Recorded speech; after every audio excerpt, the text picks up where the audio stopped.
Hey, welcome back. So by now you have worked through your SWOT analysis and you've identified those key opportunities and key challenges for the next 12 months. Now we're going to use that insight to develop a list of strategies and action plans, those things that you are going to work on implementing over the next 12 months to reach your goals and work toward your vision. And this can often feel like the most daunting step of strategic planning, right? What should those strategies be? But again, let's remember that strategy doesn't have to be complicated. And I also want you to keep in mind that as individuals, we have limited resources.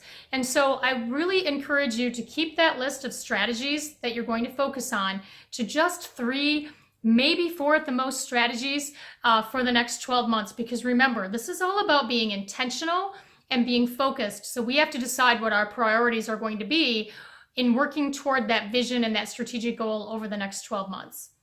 So how do you determine what your strategy should be?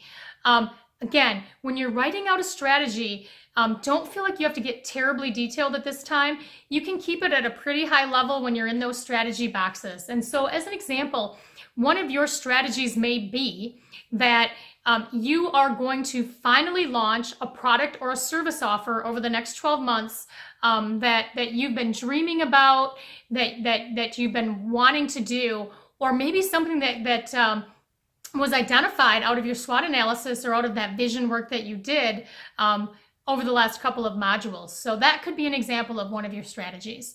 One of your strategies could be to work on launching a content marketing plan that's going to position your personal brand so that people know who you are and they know what you're about, and that you become recognized.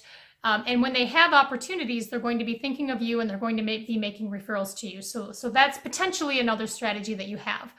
You know, another strategy might be that you are going to apply for a promotion and you're going to work toward personal development that's going to prepare you for that promotion or that opportunity that you're looking for. So again, keep those strategies at a relatively high level. And then what we're going to do, once you've spent some time working on what your strategies are for the next 12 months, each one of them are going to have a high-level action plan associated with them. So as an example, if one of your strategies is to launch a product or a service offer, then your list of action plans may include identifying the specifics of what that offer is going to be in terms of defining the product or service, determining your price strategy, figuring out who your target audience is, determining your distribution strategy, determining your promotional strategy, right? High-level action plans, and you may have a list of 5 to 10 for each one of those strategies. And really what we're working ourselves through is a project planning framework here, right? So we start with the strategy. Every strategy has a short list of actions associated with it. But here's the thing. Those action plans at this point do not have to get terribly detailed. In fact, you should expect that the majority of those action plans are going to have to be blown out as separate project plans on their own, because they're going to have key milestones and they're going to have tasks that are associated with each one of those.